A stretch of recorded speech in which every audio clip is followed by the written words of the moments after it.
बहुत बहुत स्वागत है आप लोगों का।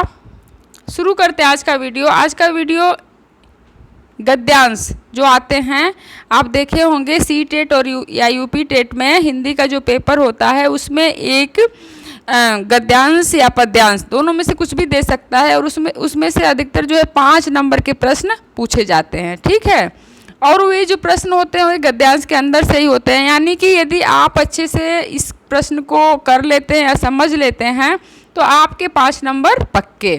तो आज हम इसी के बारे में अध्ययन करेंगे कि गद्यांश आखिर ऐसे कौन से ट्रिक का प्रयोग किया जाए जिससे कि गद्यांश से संबंधित जो हमारे 5 नंबर हैं वह कहीं इधर उधर ना जाएं बल्कि वे हमारे खाते में आ जाएं, यानी कि हमें वह आसानी से मिल जाएं। तो देखिए आपके सामने एक गद्यांश दिया हुआ है और इस गद्यांश को यदि हम पहले पढ़ते हैं तो हमारा जो है टाइम भी ज़्यादा लगेगा और इसको पढ़ने का कोई विशेष मतलब अभी है नहीं, क्योंकि हमें क्वेश्चन नहीं पता है। तो हम एक नया ट्रिक आजमाते हुए क्या करते हैं, पहले जो हम क्वेश्चन को देख लेते हैं। अब देखिए इसमें इसी से संबंधित जो 5 क्वेश्चन हैं, अब इसमें देखिए घुमक्कड़ शब्द में कौन सा प्रत्यय है। अब ये घुमक्कड़ यदि देखा जाए तो क्या है, ये प्रत्यय इसमें पूछा जा रहा है। ठीक है, यानी कि इसका जो संबंध है वह इसका आंसर जो है उसमें नहीं मिलेगा आपके गद्यांश में, बल्कि यह आपके व्याकरण से संबंधित है। और यदि आप प्रत्यय को अच्छे से तैयार किए हैं तो आपका यह जो प्रश्न है वह पक्का आपके खाते में चला जाएगा। तो हम देखते हैं जो घुमक्कड़ जो घूम है मूल शब्द में, घूम मूल शब्द में अक्कड़। ठीक है, अक्कड़ प्रत्यय के लगने से क्या बना है, घुमक्कड़ बना है। तो घुमक्कड़ में कौन सा प्रत्यय है, अक्कड़ प्रत्यय है। ठीक है, अब आप आ जाइए दूसरे प्रश्न पे। अब दूसरा प्रश्न है महावीर स्वामी का जन्म कहाँ हुआ था, ये क्वेश्चन है गद्यांश से। तो अब हमको प्रश्न हमने पढ़ लिया है, अब हम चलते हैं ऊपर गद्यांश की तरफ यह जानने के लिए कि महावीर स्वामी का जन्म कहाँ हुआ था। इसके लिए हमें इस गद्यांश को पढ़ना पड़ेगा। ठीक है, तो हम शुरू करते हैं गद्यांश। यहाँ पे देखिए आदिम आर्य घुमक्कड़ थे, इसको आप देखते जाइए। तो 35 वर्ष की आयु बुद्ध के बारे में, महात्मा बुद्ध के बारे में दिया हुआ है। इसके बाद हम आते हैं श्रवण। महावीर स्वामी ने स्वच्छंद विचरण के लिए अपने वस्त्रों तक को त्याग दिया, दिशा का उन्होंने अपना अंबर बना लिया, वैशाली में जन्म लिया। इसका आंसर मिल गया वैशाली में, क्योंकि किसकी बात की जा रही थी, महावीर स्वामी की बात की जा रही थी। तो महावीर स्वामी के बारे में ही जब हम अध्ययन कर रहे थे तो इसका आंसर मिल गया हमें वैशाली। ठीक है, तो इसका सही आंसर क्या होगा, इसका सही आंसर होगा उपयुक्त गद्यांश में स्पष्ट रूप से वर्णित है कि महावीर स्वामी का जन्म जो था वह वैशाली में हुआ था। और इसमें पहला वाला भी जो हम क्वेश्चन है वो देख लेते हैं। देखिए यहाँ पर क्या था, घुमक्कड़। घुमक्कड़ शब्द था ना, तो ये दिया हुआ है आदिम आर्य जो है शुरू में घुमक्कड़ थे। तो इस शब्द तो घुमक्कड़ इसमें से दे दिया है, लेकिन प्रत्यय जो है वह आपके व्याकरण से पूछ दिया। तो आपके दोनों प्रश्न जो हैं इसमें से मिल गए। तो अब हम देखेंगे कि पहले का अक्कड़ हो गया और दूसरे का वैशाली हो गया। ठीक है, अब तीसरे पे आते हैं।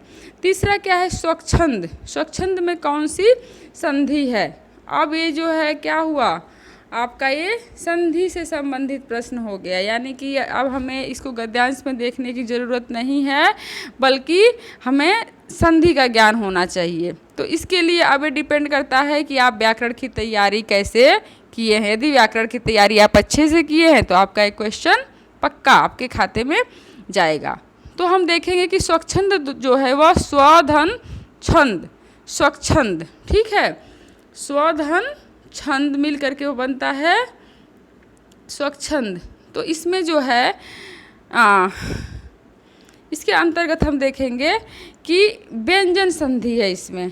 ठीक है, क्योंकि किसी भी ह्रस्व स्वर या आ का मेल छ से होने पर छ जो है वह च में जोड़ दिया जाता है तो वह स्वच्छंद बन जाता है। तो इस तरह से आपका ये भी हो गया, तीसरा भी हो गया।